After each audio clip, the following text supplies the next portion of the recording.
السلام عليكم ورحمة الله وبركاته.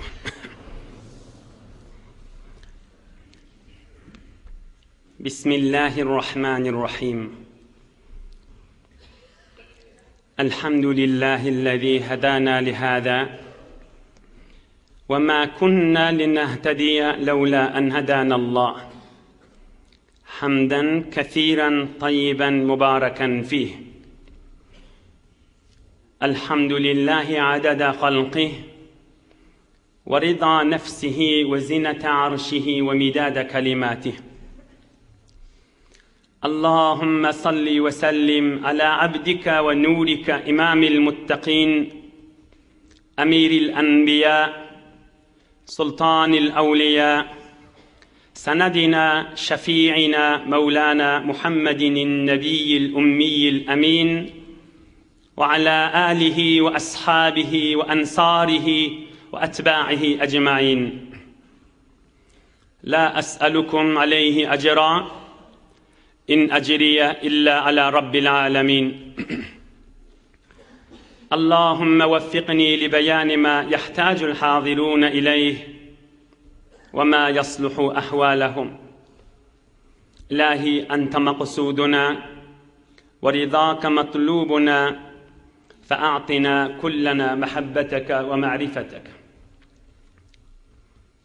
Beyik pak Allah tebaraka ve teala hemmanizin taat ve ibadetlerinizi, salih amallarınızı, Huda için oturuşuklar, mehabbetler, soğuk havada zahmetler, taştan yakından Resulullah aleyhissalatu vesselam'ın şirin yaşayışından ve almalı derslerinin dünya ve ahiretimize çıra olur deyip de Allah Teala'nın rahmeti, nur ve bereket yağıyan yer deyip de gelip şirket etmek olukan saadettir. Allah Teala din ve dünyanı abad etsin inşallah. Elbette bir meclislere dostların elinden tutmak gerek, yoldaşlarına düşündürmek gerek. Şirket edip oturmak olukan sevaptığı, Hudayın razıçılığı badığı, özün yüreğin açılmağına, yüreğin caylaşmağına, yüreğin arameş tapmağına, keyif edip dünyanın kaygılarından ve kalmağalından daşırık çıkıp bir mescidin guşesine caylaşmak, tıkılışıp oturmak ne kadar olukan bir beğenmelidir. İslamiyet ve Kur'an-ı Kerim'in izzati ve kudreti ve azameti çekmese bu zamanla adamlar bizi tıkılışıp oturmanı hiç kim halamıyor. Erkim giyinden yumuşak cahili yerde oturmanı kovuyor. Onunla da darışıqda razı olup tıkılışıp cahilliğinden cahillaşıp da bir saatlap oturup durmak elbette İslamiyet ve Kur'an-ı Kerim ve Resulullah sallallahu aleyhi ve sellemin ak yolu ve özünün yaşayışının bereketi ve nuraniyeti ve gününmeğindendir ki her kime nasip etmeye bir nimet. Allah Teala dünya ve ahiret hayır maksatlarını da yetirsin inşallah. Gelelim Resulullah aleyhissalatu vesselam'ın yaşayışına 60. yaşına Cengi Huneyn'na bulun bir vakıya var. Bir miqdar, bir 2-3 daqiqa bir vakıyanı okuyup, o ham bir gurrun, olukan gurrun, girmeli oluya şu taada inşallah açıqraq kepler. Ve ba'da ramyil qabda ve inzalil junud inhazamel aduvu hazimeten munkara. Geçen hafta gurrun geçti ki Peygamberimiz aleyhissalatu vesselam bir kısım kum kafirlerin yüzüne sefeleye ve o da kafirlerin gözüne düşüye ve Huday Teala ferişteler iyi verdi ve Huday Teala kafirlerin yüreklerine korku iyi verdi. Bir liginin içine qavın içine çäge oklanan yanıp içlerinin zın edip kafirlerin yüreklerine korku düşüp iyidine kaçmağına durdular. Aham iyidine hemmesi kulli kaçıptır. Ve hazel muslimun ma kana ma'al adu. Kafirler kaçıp gidip orandan sonra Müslümanlar iyidinden kavlamağına durup bu kadar diyeler, koyullar, esliheler, yarak şaylı kalıptır. Musulmanlar şoň başyna Peýgamberiň buyrugy bilen durupdyrlar. Kafirler 3 ýaňa gaçypdyrlar. Onu Allah koklaty 2 heftelerde geler. 20.000'den kän kafir 3 ýaňa 3 bölünip gaçypdyrlar. Ol inşallah indiki heftelerde geler. Emma bir gecede şo taada Peýgamberimiz durýa. فصلى رسول الله صلى الله عليه وسلم الظهر هناك بحنين ثم عمد إلى ظل شجرة فجلس تحتها. وهم شو حنين جن مولن يرده Peygamberimiz aleyhissalatu vesselam sahabaları bilen öýle namazı okypdyr. Öýle namazı okyp bolup Peygamberimizin öýdi her rakda bir bağı varmış.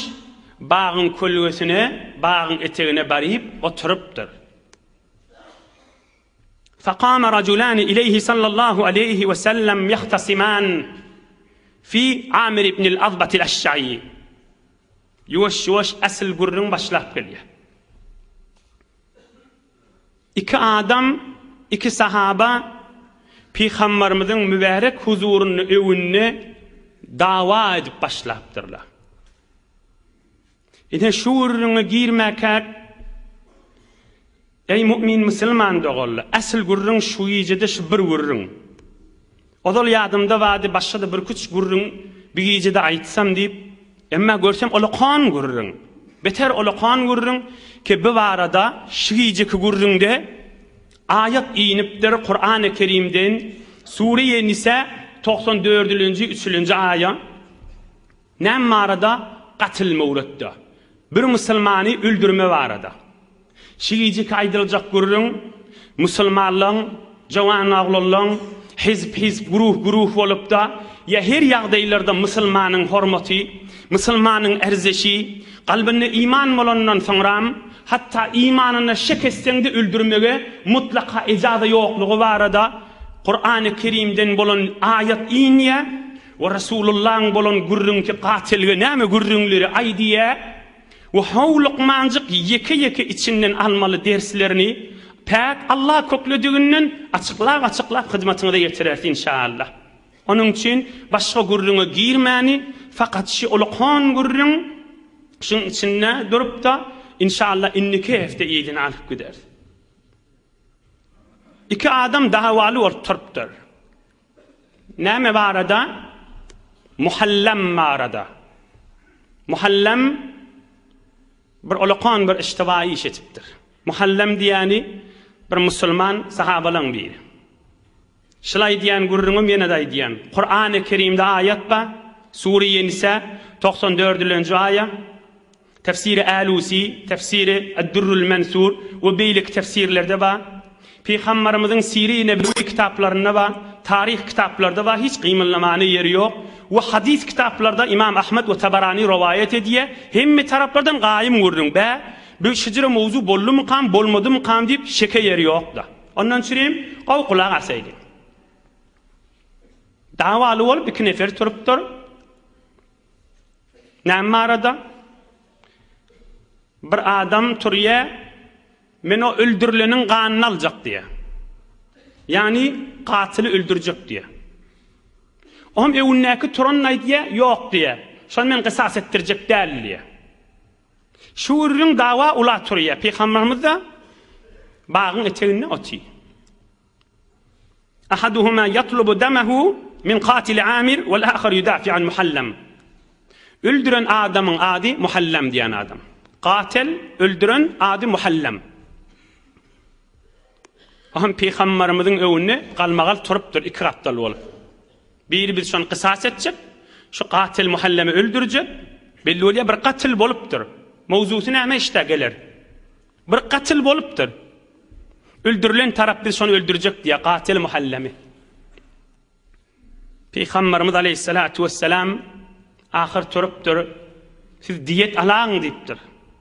Bel ta'khuduna ad-diya 50 fi safarina hada ve 50 ila raja'na. Diyetin yartın şımahal alın, yartın Medine-i Munawwara varamızda berjek diýip Peygamberimiz aydy beripdir. Öwürläp şu mübarek kefin aydy beripdir, ahir taraf razy diýipdir. Bolýar diýipdir. Diyetalar diýipdirler. Emma gurrun näme? Gurrun şundan ibaret. Bu ise Ebu Qatada radıyallahu anh fi 8 nefer fihim muhallem ila batni idam. Peygamberimiz şu mahal yerde gelip Mekke-i Mukarreme'nin döwründe. Mekke-i Mukarreme oğranına 8 neferi başka yana iyi veripdir. O 8 neferde başka yana barıp, onu da Mekke-i Mukarreme'ye gelip, onu da Cengi Huneyn'e geliyerler, 8 tane sahabası. Aham şu 8'si bariyaka, femerre aleyhim Amir. Amir diyen adam geçip bariyenmiş. O da cenmuğusu, yani kafir görsen öldüremeli. Feselleme aleyhim bitahiyyetil İslam. Amir, biz 8 nefere, Esselamu aleykum ve rahmetullah deyiptir. İslam'ın aydiyen salamı bilen salam ettir. İslam näme salam öğretdiye? Esselamu aleykum diye de.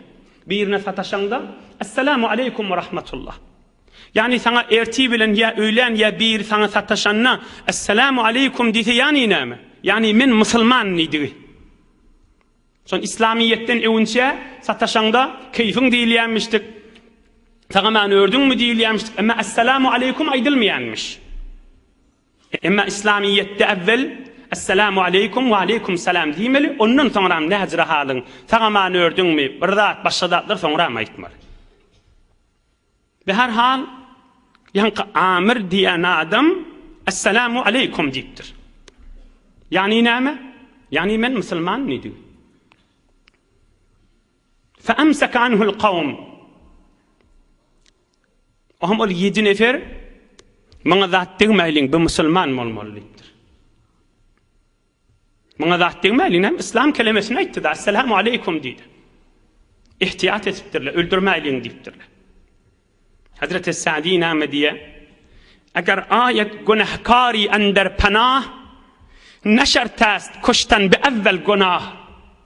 Edir şundan çıkarıp arttırma näme Hazreti Sa'di? Eger ayet günahkari ender panah neşertast koştan bi evvel günah. Bir adam günahkar adam senin yanına gelenne, he sen mi deyipdir, öldürme deyipdir. Öldürme var arada, qatılma uğrutta ihtiyat et, yaxşıca saklan. Çok haşma yedet ber günahı kesi, teammül koneş der ukubet besi.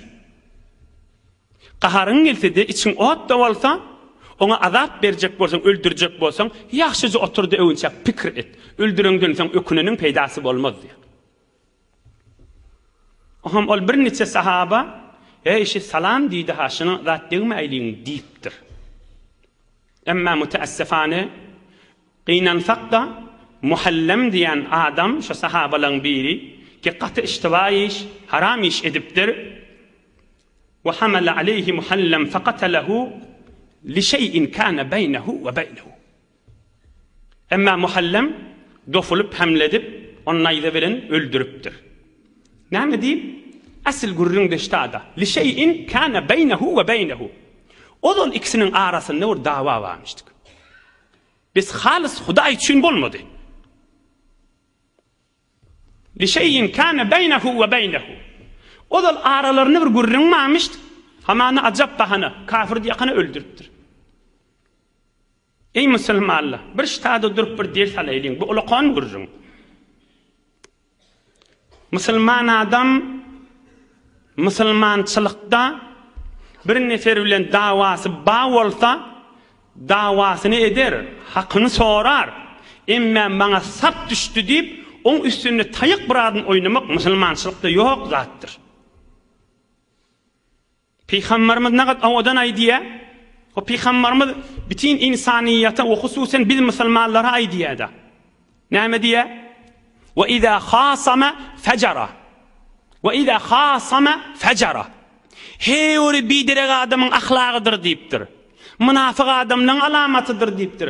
Dawasy düşenni aňryň märiň goýýan näldir? Hakdan gyşaraýandyr diýipdir. Kan erheleyle bolýa? Davasy düşýär. Dava düşüyor hamana datka çekiye ya öz aralarına yaşullığın arasında dava oluyor kavkula kızım. Esten şun dinanası bir gurrunlar ay diye esten odul erhiliğin arasında yok gurrun başka zatları ağzap hamana şun mahkum edecek boliyada. Müslümançılıkta yok zatçı. Korkmalı adam bir iş etmeni. Sen doğru öz davan gurrun etti. Doğru öz erhiliğin arasında birce gurrun ma ya iki gurrun ya beş gurrun ma fakat şonu gurrun etmeli. Şonu mahkum edecek bolup başka gurrunlar da orta oklap Peygamberimizin aydan kefşi. Ey mümin Müslüman ayalı erkek doğalla. İza khasama fecera. Hey bir bidirek pes adamın ahlakıdır deyiptir. Davaz düşünni şonu yengecek bolup her yollan gelir deyiptir. Yani mesela bir haridar furuşende var. Bir adam da satıptır, bir adam alıptır. Algı vergi orta geliyor. Şulan bir gurrunları ay diye aradı yok gurrun. Yalan gurrunları aydı o tarafı yengecek bolup ya qadın yanına ya yaşlı ahunun yanına o tarafı mukabilin aklı heyran alıyor. Ey sen näme aytýan ey sennip? Näme diýän sennip? Sen musulman da däme sennip şehetler ağızlarına kepler ay diye. Näme dip tarap bir gurrunlar ay diye şonu yengecek bolup yalandan yekpeklep üstüne koyup aytı o çyda. Şayet qalabağında köp düşen bolsun biratla. Ya miras var ada. Bir adam dünyadan geçiye, ayallığın ya erkekliğin birine hakkın vermeyecek bolup, aslında yok gurrunları ağda oti. Ki ol ayallığını ya erkekliğini heyran alıyamın aytiyam zadını. Sen näme aytı otin diye. Sen hi iyiliğinin içinde yok gurrunları ağda otin diye. Yalan gurrunları yepekla otin diye. Şeyan muhallem de şu işi ediptir, almalı olkan dersle daşıda. Müslüman adam bir bilin davası bağda olsa doğruca gurrun menen gitmeli. Ol başka gurrunla bilen şonu yengecek bolup için savutacak bolmalı değil. Ol Müslümançılıkta yok zaten. İnha beherhal muhallem odul şon menen bir içinde bir kiyine bağ olansan bunu turup öldürüptür. Faqala sallallahu aleyhi ve sellem أقتلته بعدما قال إني مسلم. Ey muhallem diptir. Şol adamda musulmançılık alamet görülenden sonra da öldürdün mü sen diptir. Yani İslam'da bazı atmışı diptir. Yani heyran alıp, teaccübe alıp, angalıp sonra aptır. أقتلته بعدما قال إني مسلم. Musulmanlık alamet görülenden sonra da öldürdün mü şonu diptir. Son Peygamberimiz sahabalarına terbiyet veren gurrunları var. O da näme? La zavalud dunya ahwanu ala Allah Teala min qatli raculin muslim. Peygamberimiz aydıptır. Ay, gün, yıldız, yer, göğün hemmesi dargasın emme bir musulman öldürülmeli bir gurrun ma dinini deyiptir. Tekrar edin. Ay, gün, yıldız, yer, göğün gühürdep dargasın emme bir musulman öldürülmeli diýen bir gurrun mahdaýyň ýanynda diýipdir. Peygamberimiz şu gurrunla bilen terbiyet beripdir sahabalaryny. Yani iman kelimesi görünenden sonra da öldürdün mi şonu diýipdir. Aham ol muhallem aýdypdyr. Ya Resulallah. İnnema qalaha mutaawwidan. Ya Resulallah. Ola men hamletjek bolamda özün öldürtmejek bolup aýtdy, yalandan aýtdy diýipdir. Ola özü kafir diýipdir, ýanky adam öldüren sahaba. Ola kafir diýipdir. Özün öldürmejek bolup assalamu aleykum diýdi, musulman sırady diýipdir. Yalandan aýtdy onu diýipdir. Innema qalaha mutaawwidan. Özün öldürtmejek bolup aýtdy şu kefi diýipdir. Peygamberimiz näme diýipdir? Bütün insanlara ve ummetine ders verip, bütün alem cihanı ders edip aydıptır. Efela şakakta an kalbihi. Şol adamın bir kalbini yarıp kalbini çıkarıp görmedin mi deyiptir. Bir bölük etba kalbi, çep koğusundan iki varmak etek diye. Şonu barıp yarıp çıkarıp görmedin mi, kalbini ağdarmadın mı deyiptir. Narahat bolupdyr Peygamberimiz, qaharlanıpdyr. Aham olay diptir. Law shaqaqtu akuntu a'lam ma fi qalbi. Ya Resulallah. Öldüren aydıptır. Men onu öldürenim menen, kalbini yaranım menen, men bilip bilmeyen ki diptir. Onun içinde iman bağım yoktur. Olar bölük et kalbi diptir. Aham Peygamberimiz aytıptır. Fala ente qabilta ma tekelleme bih, ve la ente ta'lemu ma fi kalbih. Ey Muhallem diptir. Aydiyan kefine ananan ak diptir. Kalbinin içindekini bilen ak näme öldürýän onda sen diptir. Aydiyan kefine fala ente qabilta ma tekelleme bih, ve la ente ta'lem ma fi kalbih. Aydiyan kefine ananan ak diptir. Kalbinin içinde ağdırıp bilen ak diptir. O näme dip öldürýän onda diptir. Türkmenle bir aydiyan kefi vardır ha. Eli bilir, şeriat dili bilir. Dili bilen aytdı, Müslüman şoladır. Onu inşallah dersini işte görürüm deyli. Diline ananan yüreğinden haberin yok, näme etýän dipdir. İlgün dünya boyunca cami-i İslami şuurlardan näme dip habersizlik bolmaly. Näme dip Müslümana ýagy bolmaly. Näme dip Müslümanyň emniyeti bolmaly. Ne kadar adamın yüreğini ağır diyen görürlerden. Emma gözler qoğriptir, yürekler, tabiatlar bir form ütgäpdir. Adam musulmançılıkta eciz bolupdir. Ne gözlerden ýaş akýa, ne gaýgy dilýe, ne gurrun edilýe. Ya evet ilunumyň arasynda da azatlyk zatlaryň üstüne ihtilaflar, agzalyklar oklanjak bolup, ulukon gurruny turdulyjak bolýar. Gaty biderek we haram zatdyr. Müslümançılık gaýgatýan adam dini tebliğ edenni, dini ýaýradanna Hudaý we Rasullaň aýdýan ýoly bilen ýaýradar. Ýöne öz killisindäki zady halka düşündirjek bolup, öz killisindäki zady halka geçirjek bolup, öz ustadyndan we özüniň öwrenen ýerinden öwrenen zadyny eşitdirjek bolup, bu musulmançylyk agzaly bolar, agzaly bolmar, musulmana ýagy bolar, bolmaz. Bu zatly bilen iş ýok. Men şu öz aýdýan kefim bilýän nip gitýär, musulmançylykda ýok. Peygamberimiz aşı iş edmehendir. Sahabalar aşı iş edmehendir. Hazreti İmam Azam Ebu Hanife iş edmehendir. Ebu Hanife şagirdlerine aydıptırmı? Bayat dünya Hanefi mezhep bolmalydyptyrmy? Hi eşitdiňizmi şu wurdyňlar? Hi gördüňizmi kitapda? Bayat men aydanym bolmalydyptyrmy? Ha İmam Şafii aydyptyrmy? İmam Malik aydyptyrmy? İmam Ahmed ibn Hanbal aydyptyrmy? Bayat men aydanym bolmalydyptyrmy? Allah'ın aydany bolmaly, Resulullah'ın sözü bolmaly. Gelehliň gurruna. Gaw düşünüp barýas, bir bija gatyl boldy. Gurruna etdi Resulullah bilen galbyny ýarmadyňmy? Beýle şeýdi. Aham Muhallem aglapdyr. İstagfirli ya Resulallah.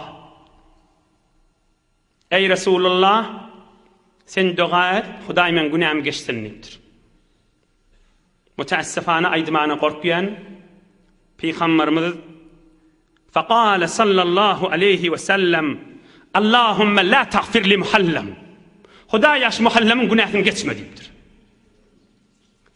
Allahumma la taghfir li Muhallem. Salasan bi sautin alin. Peygamberimiz üç şöyle gıygırıp aýdypdyr, hemme sahabalar eşiter ýanyk. Allahumma la taghfir li Muhallem. Allahumma la taghfir li Muhallem. Allahumma la taghfir li Muhallem. Üç şöyle gaty gıygırıp aýdypdyr Peygamber. Muhallem'in günahyny geçme dipdir. فقام من بين يدي رسول الله صلى الله عليه وسلم وهو يتلقى دمعه بفضل ردائه. Koynuğunun kenarı bilen gözünü sübürüp oturup oğraptır Muhallem. Sahabalar näme diýär?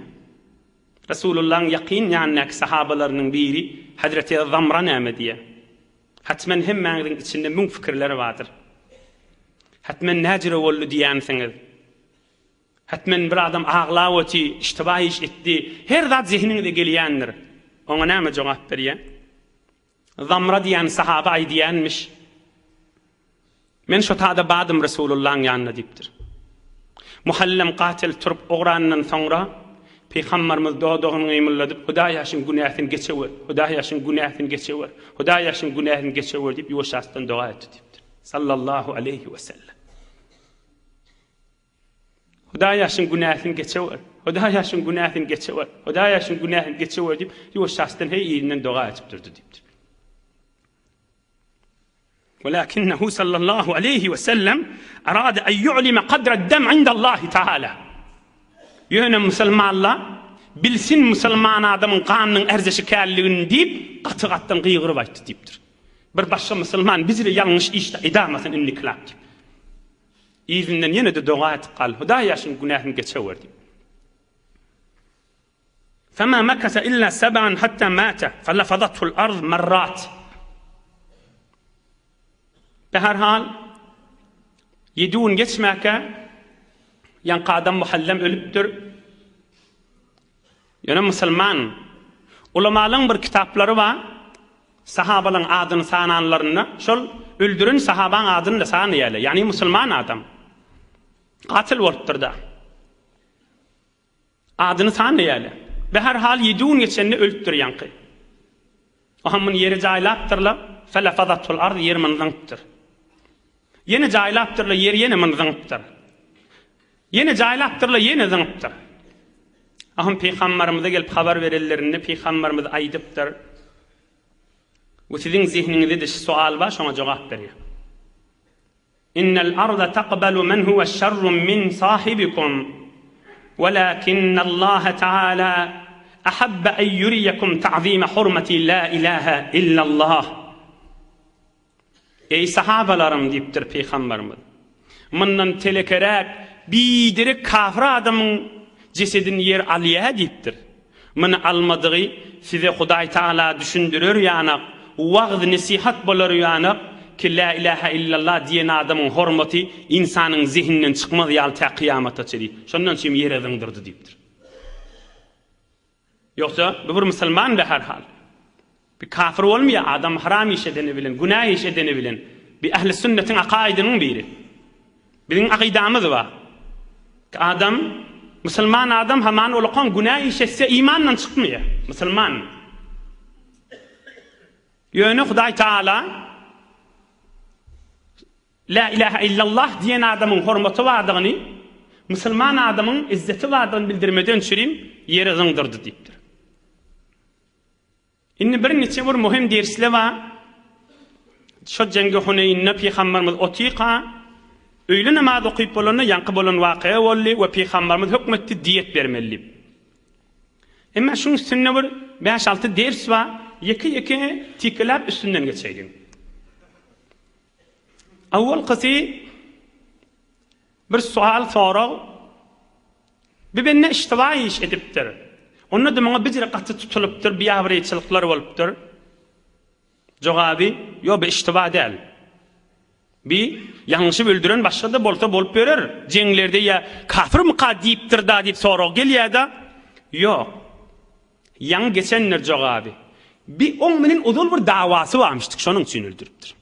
On esselamu aleyküm diyen kefin kulak asmandır. Ay bir ödün canını saklayacak bolubay diye deyip bir direk iş etiptir. Bir muhallem öz içinde bir kine varmıştır. Şundan çürüyüm. Onun için Kur'an-ı Kerim'de de aydiye Euzu billahi mineşşeytanirracim. Ya eyyühellezine amenu İza darabtum fi sebilillah fetebeyyenu. Başlanıcı para Sure-i Nisa 94. ayeti. Fakat tercümesine deyin.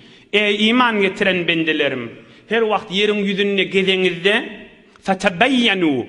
Bir adam kafir Müslümanlığını her yaxşıca bilin. Ve la taqulu limen alqa ileykumus selama lasta mu'mina. Bir adam size selam diyse, ha sen Müslüman deyip aytman deyiptir. Ve la taqulu limen alqa ileykumus selama lasta mu'mina. Bir adam selam deydi, Müslüman şu deyip aydın deyiptir.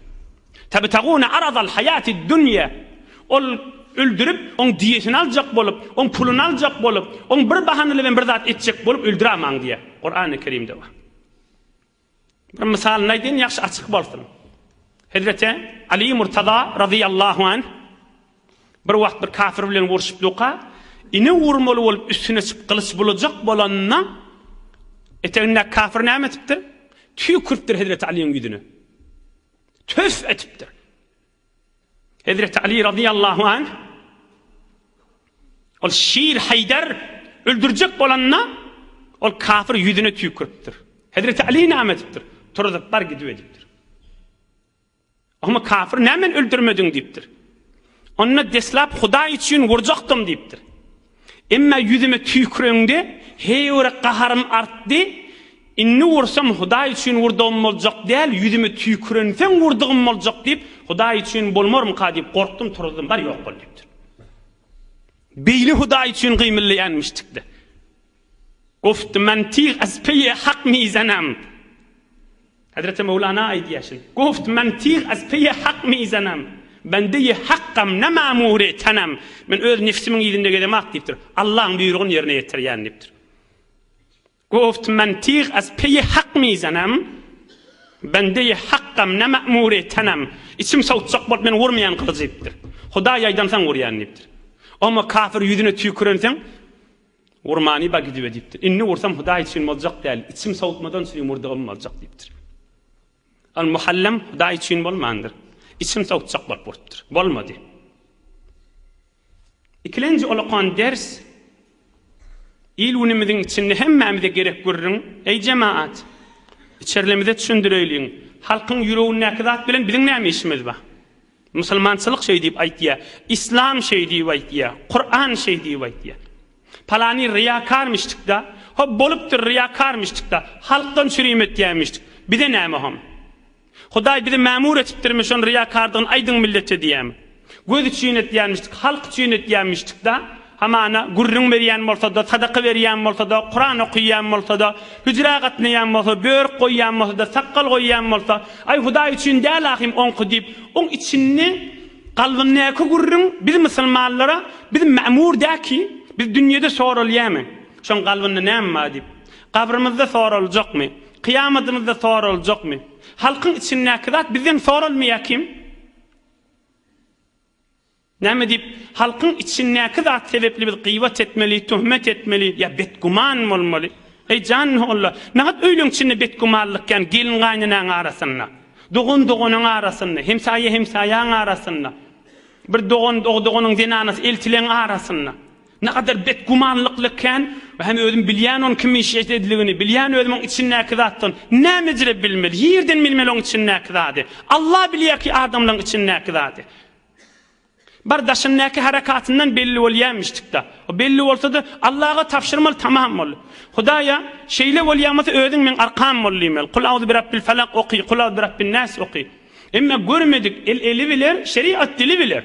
Aydan aqdam hadir, çıkaran aqdam mı? Çıkarmasa bizim vazifemiz değil ki onun içindeki zat çıkarmak. O şun üstüne nagat mefsedeler bolýar, nagat agdalyklyklar bolýar, nagat targalamaklar bolýar, nagat bidirek zatlar bolýar. Halkın içindeki zat öz içimiz ayıptan dolu ki meger biz pak mı? Kursağımız pak mı? Yok, ayıptan dolu. Öz içimiz ıslah etmeli. Eğer kudretun bağ olsa onun içini ıslah et. İmanın qawi İrşadın ma bolsa, kudretun ma bolsa islah et tarafı. Emma gıybet tuhmet etme. Emma on iyiliğinden betguman bolma. Başarıyan evinde otur terbiye et ber. Vücuduna, kalbına Allah Taala'nın ışkını okla. Onu olaqan iş ettin. Emma yok, yönü gurruna salıp, yönü kini kudurete salıp, Müslümançılıkta yok zat kim? Peygamberimiz din, Kur'an, Allah bize kan tafsiriye ki öz aybını ıslah et, halkın aybını gurrunu ortaya salma deyip, hadira ayıptığı belli diye, onun içindeki gurrunu etmeliler ki, ne olaqan gurrunu. Bir muhallem deyiptir, şu deyiptir, men bilýän deyiptir, için deyiptir, şu özünü öldürtmeyecek bolup aýtdy deyiptir. O sana näme onun içindeki zat bilen näme işimiz var? Daşynda iman kelime var dämi? Kur'an aytti ve la taqulu limen alqa ilaykumus salama lasta mu'mina. Ağzına iman kelime geldi değil mi? Sen Müslüman ni aytti ya Huday Taala. Huday bize şu buyruğu verdi, tamam mı oldu da? Şun üstüne de nahat bir direkçilikler bolýar. O gurrun içine girip yekeye kaytsak bolsa ki bu kulli gurrundan çıkacak. İçerlemede düşündüreyliň gurrunu. Halk bilen işimiz bolmaly. Özümüz bir ıslah edeýliň.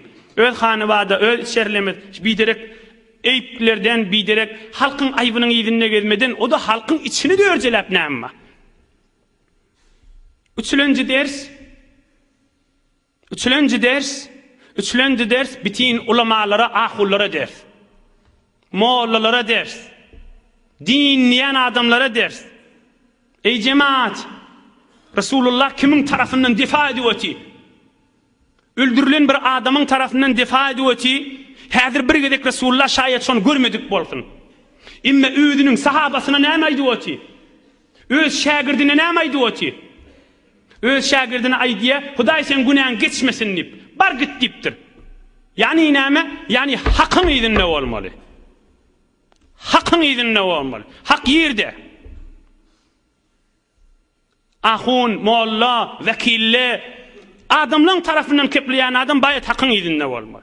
Fakat yönü eve salıp, yok, başladak olmalı. Ve onun sonra, qaynene, qaynatala, oğlun menen gelinin arasında dava oliye hamana, qavqulaq asın. Dava oliye, on qidinin kefini qulaq asya, on körökönü vada. Körökönüne çağırıya hamana yanına. O näme sen bir işler ettin diye. Körökönü de aydiya da sen qidin şey diye. Aslan on qulaq asanaqda. O etyenmişlikte sen näme şey ettin deyip, fakat şu körökönünün ayıbını aydı oti. Ya edilşin bereksi. Bir däde ya ulaqan denana, oğlunun kefini qulaq asya, o denanası bir da diyecek da ne? O şun kefini qulaq asda, gelinin kefini qulaq as. Yo onkin qulaq asanaqda. O sen näme şey ettin deyip, zor şuna aydı oti. Yok, Müslüman adam hakkın idinle olmalı. Eğer zor mahur salıştırmalı olsa, Peygamberimiz ederdi. Muhallem öldürdün mü? Geç yana, nauzu billah, onunla Peygamberimiz aydardı, sahabasını kıyın doğrulardı. Ay kafir Müslümanlığı da belli de, geçirden göverin diyerdi. Nauzu billah, zavanem lal. Hak Allah'ın aydanı, hak Resulullah'ın aydanı. Peygamberimiz qayta aydeyin, ey kimin tarafından difa ediyorti? Bir öldürülen adam, birci kelime-i musulmançılık aydıptır. O da şu vaqt aydıptır. Hazır Peygamberimize sataşan hak. Men musulmanların ya Resulullah diyene şoň tarafından difa edip öz sahabasını käýýeti. Hak gelinmenen bolsa adamsyna käýmeli. Hak körek bilen bolsa qydyňa käýmeli. Bir islah etmeli. Allah'ın ýada salmaly. Hudaý hazır nazır. Hesapba, kitapba. Ahun, molla, dinleyen adamlar ya halkın tarafından dadrisi edilýän vekil tarapdan ya soňram öz öýüň içinde hakkın haberdar bolmaly. Qara difa etmeliler bolmalylar. Qara mahur salıp özünkini dogratjakdan bolmalylar. Qaça haberdar bolmaly. Yeni bir gedek aýdyn, Peygamberimiz öz sahabasyna käýýeti. Dünýä eşitdirip, bar git saňa doga etmeýänni. Emma bir öldürülen adamın tarafından difa edýeti. Bir kafir da şuurun eşitde musulman bolamaly. Muhammed şidiş edem bolsa men imana girerin diýer. İnsafy bar bolsa. Aleyhissalatu vesselam. Elbette ediptir. Kur'an aydiyamını. Tamam hadis kitaplar aydiye. Tamam tarih kitaplar aydiye. Resulullah'ın edeni işi. Dördüncü ders. Ey Müslümanın ne kadar hormati var Allah Teala'nın yanına. Ey cavan dost, ey hacı dede. Kiminin ne kadar hormati var Allah Teala'nın yanına. Ne kadar aziz Müslüman adam. Ne mi gurrinler oldu? Yekici adamın gurrin ha. Bir tayfani sen bir öldürmendir. Yekici adam. Ayet ini oti. Himmemiz korku oti şu gurrinin daşından. Ne kadar onu kan gurrin. Ne kadar ağzı orttur şoğun. 1400 yıl sonra adam şu gurrin aytacak bolanını ödedi. Havf ediye. Ne kadar Müslüman adamın erzeşi kan. Öyüne gir. Evvel ödün. Ne kadar hormatın kan Allah Teala'nın yanına. Kıymeti her kalemi dani keçist.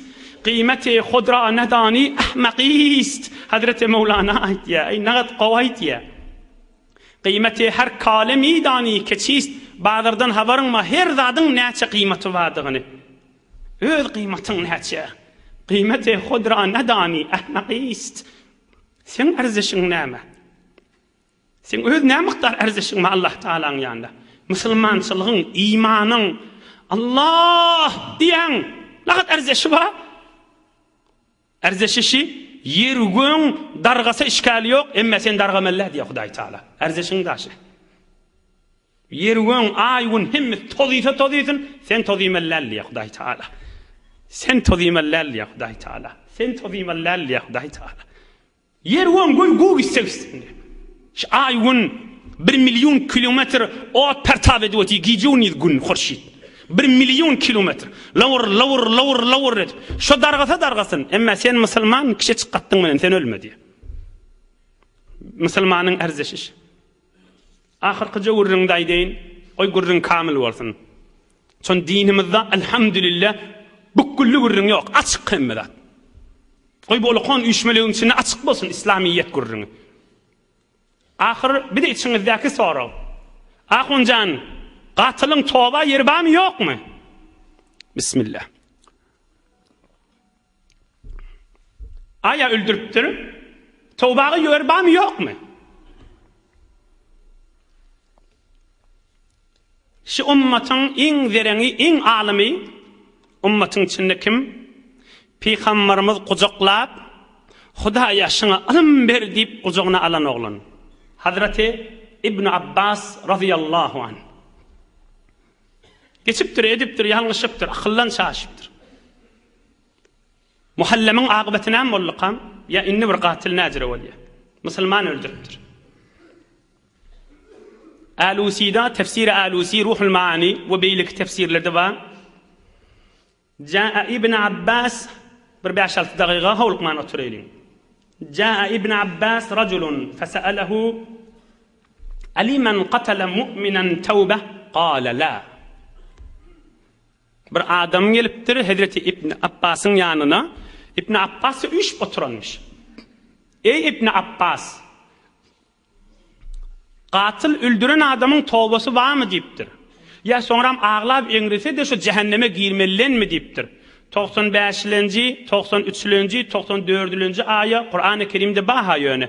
Her kim bir musulman adam öldürse cehennemde ebed galýar diýip Kur'an-ı Kerimde badyr gözden.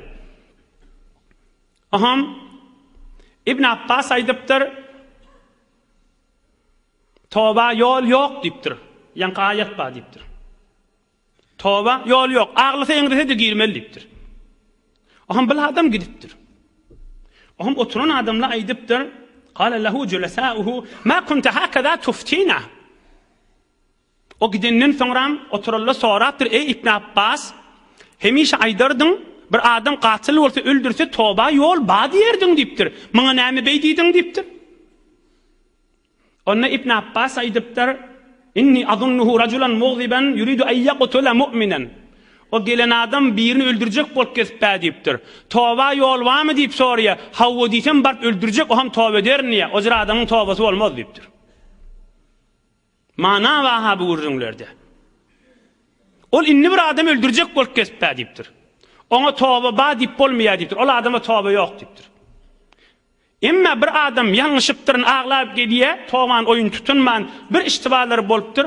Ona İbn Abbas men aýdýan diýipdir. Bar git Allah'ın gastyna ýykyl, toba et. Ol öldürilene de doga et. Giýjüňni täwrinçäň. Özüňe de doga et. Hudaý günahny geçer diýip aýdýanmyşdyk. Emma men inni öldürjek bolýan toba ýol barmy diýse, şeriatyň aýdýan ýerinden bir delil bolmaz diýipdir. Toba ýol ýok diýanmyşdyk. Ýa-ni wa kana hada şa'nu gayrihi min al-akabir. Uluqan dinin dağı olan uluqan ulamalı hemişe şu hükmü berýänmişdikler. Bir adam bir musulman adam öldürjek bolup toba ýol barmy diýse, mutlak toba ýol ýok diýänmişdik. Ýalňyşlyk bilen geçipdir. Inni aglak gelýän bolsa o toba edip diýänmişdikler. Asıl dinin berýän jogaby. Açyk gurrundy. Suriýe Nisa 93-nji, 94-nji, 95-nji aýaň döwreklerini, doğru aýadyň gurrunlary we ulamalardan aýdýan şu tefsirden çykaryp berýän jogaplardy. Emma Muhallem men aýdyly bir 3 daqiqaň içinde Muhallemi soňram diýişde görtdirler. Sahabalaryň bir. Muhallemden sorapdyr. Kayfa antum ya Muhallem? Nahnu bi hayr. Wajadna Rabban rahiman ghafara lana. Allah Taala bizim günahımızı geçti. Allah Taala men günahlarymyzy magfiret etdi diýipdir. Tawba sunnatyny bilen bolansaň we Rasulullah sallallahu aleyhi ve sellem iýinden içinden doga edip Hudaýa şun günahını geçiwer. Hudaýa şun günahını geçiwer. Hudaýa şun günahını geçiwer diýenseň o benden günahsy geçilip Hudaý Taala men magfiretine sally diýipdir. Allah Taala iman, abruy, izzetten ayırmasın inşallah. Hudaý musulmanlaryň arasynda ittihat, emniyet, mehabbet bersin inşallah. Hudaý içerlerde insaf versin, içerlerde mehabbet, hakyň ýerinde durup bereket bersin inşallah. Bir alhamd kul huvallah Suriye Felak we Nas goşup okuýaýlyn. Ötelden ruhuna il günümizde de inşallah dua ederiz.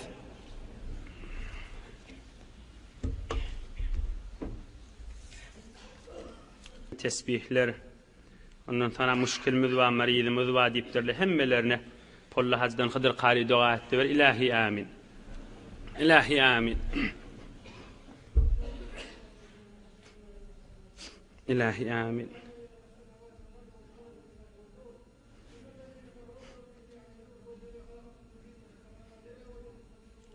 İlahi amin.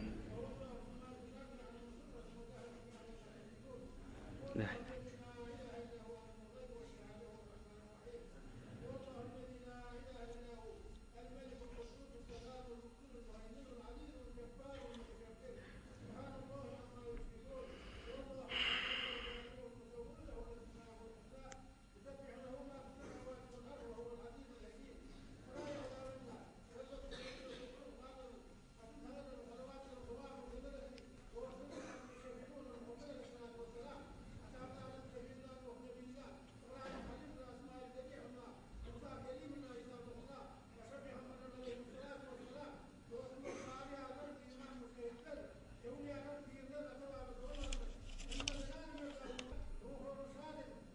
آمين آمين